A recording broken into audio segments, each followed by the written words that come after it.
Hi, David here of Lancaster Automart A2B. Here we've got a Citroen C4 Picasso, and what I'll be doing in this video is just showing you around the vehicle, showing you the condition it's in. So first of all, it's a 1.6, it's a HDI, so it's a diesel. It's a 2016 and a 16 plate, and it's an exclusive model. So what we'll be doing here, just starting at the driver's side rear wheel, so there you've got the alloy design, and I'll just work my way around from there. And down the side of the vehicle there, you can see it's in brilliant condition. The paint is really metallic, so if I can get close enough to highlight that, so you can just see it there. So it stands out massively when the sun's shining on it. And then, same angle but from the front. Just shows if there's any issues, any dents, any scratches. As you can see, nothing like that there. Then onto driver's side front wheel, not spend as long on it, I'll just spend long enough that you can see there's no issues with the wheel at all. And then working our way around, so you've got the first parking sensor on the extreme edge there, and there's another one there, so there's three each side. And again, 1, 2, and one on the far extremity there. As I said as well, some light, the metallic shines through massively, you can just catch it there. And we'll work our way around from there. So then onto the passenger side front alloy. Then same view down the side of the vehicle. I'll give you the same shot from the other end as well. So you can see there's no issues with the bodywork at all on this vehicle. And then onto the last alloy. And then we'll start covering the boot and the rear seats before we jump into the front. So you can unlock the boot with the key and just pull it open. So just before you get to the boot, there is a tow bar on this vehicle. There is a tow bar connector just underneath, but obviously it's never moved anything heavy enough, so they've just left it as is there. Most likely only ever towed a very small trailer. So into the boot, there is this Velcro boot liner that we are leaving in. There's one photo available of that on the photographs. So what I'll do for now, I'll just move it forwards. And then just underneath, you've got a spare wheel, a bit of a toolkit there, and then you've just got a little section where you put the AdBlue. What I'll do for now is I'll just pull all this out of the way. So you can see it's just Velcro, moves out the way pretty easily, but if any of you have got anything like a dog, it might come in handy really well there. But once that's out of the way, you do have one sort of basket on the right hand side, then over on the left hand side it's a bit more plain. You can put the seats down as well, but that is only done from the front. But last little bits in the boot, you've got a little sort of hook on that side, matching one over on that side. And if you go up above parcel shelf, you've got a 12-volt power outlet just over there. So what I'll do is I'll just pop that shut for now. I'll just leave that in the boot there, fold it out the way for now. But we'll close that for the time being and work our way around.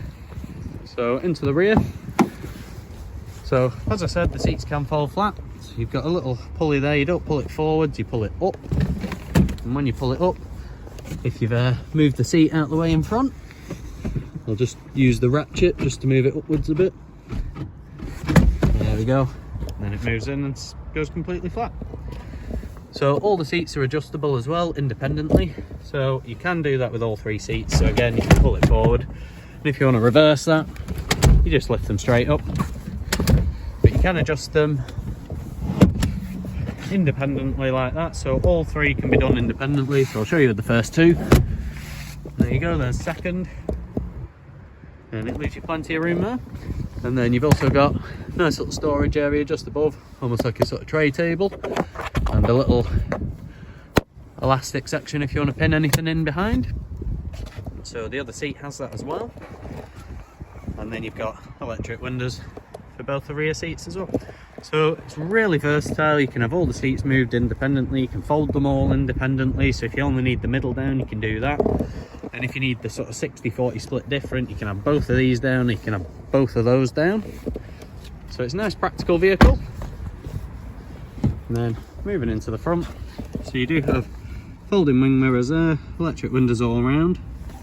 So really nice and practical, and a nice deep pocket down there. And in fact, just before I jump into the vehicle, there is a little sort of tray just there, a bit of storage behind it, so nothing too big, but you could get a little bit in there. And then just as we jump in, you'll see the wheel design. So what I'll do is I'll get the key out, get everything on. So the key, it just slots into there, vehicle reads it, put your foot on the clutch, press the start button, and it jumps into life straight away with no issues at all. So onto the wheel itself. So you've got a few sort of radio controls over on this side, so you can scroll through things with the wheel. And as I've just done there, it's just moved on the radio, so we've gone onto radio 1 there. Just below that, you've got your source, your phone button there, so that's an answer and an end call button there.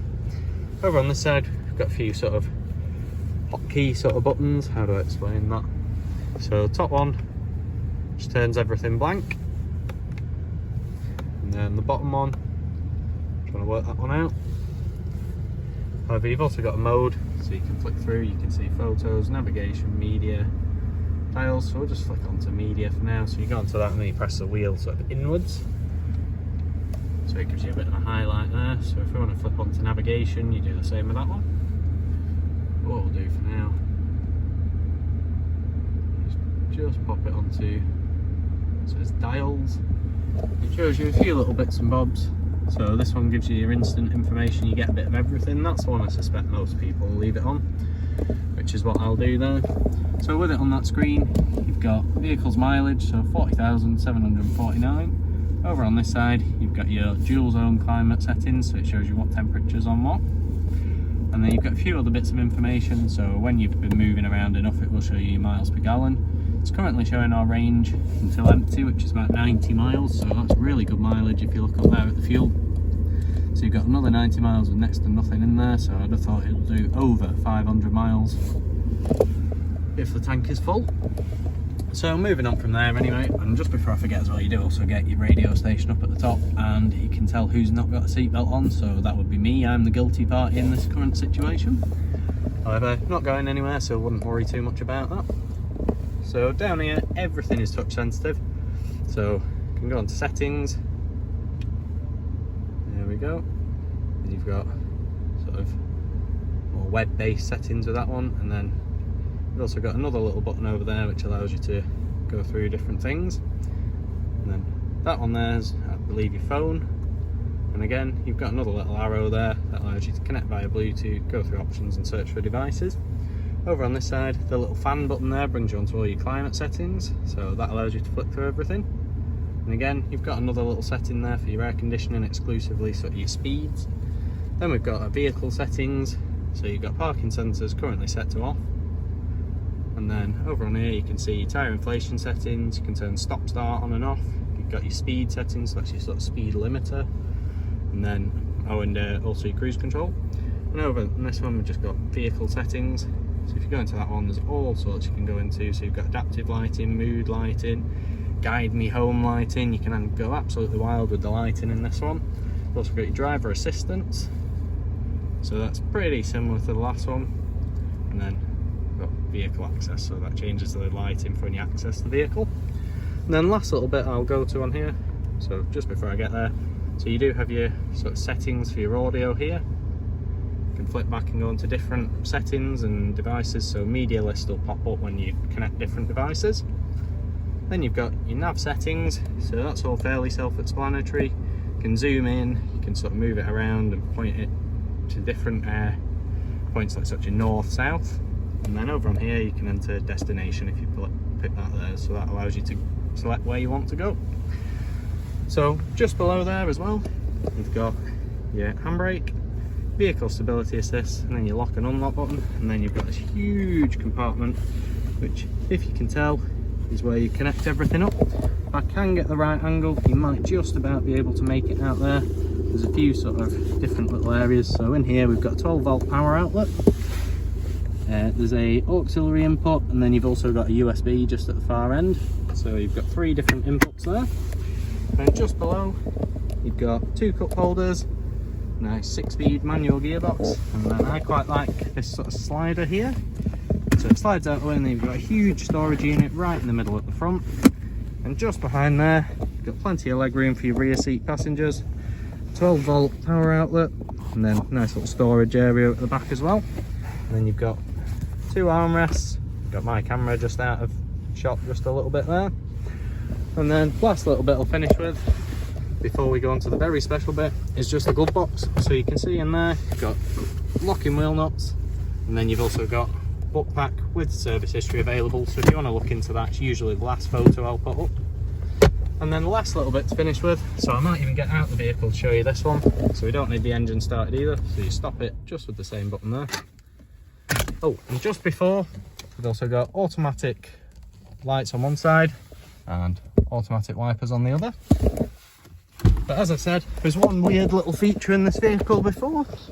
So you may be wondering why it's got such a large front windscreen, and the reason being is you can slide both of these sun visors back. They still work, so you can have them out and it reveals way more windscreen. And if you're not a fan, just slide it back forwards and there you go. So you can see, I'll just show you the difference now. I'll jump out of the vehicle just before we end the video and you can see how this actually works. So you can see there, one's actually slid a little bit further back, the other a bit further forward, and completely out the vehicle looking in. You can see there, one allows a lot more sort of visor from the sun, or if you want a little bit more sun getting in, you can just pull it straight back and fold it up. So it's quite a quirky vehicle, definitely very practical with lots of versatility. And if it's something you'd be interested in, just give us a call and we'll see what we can do to help. So thanks, take care, bye.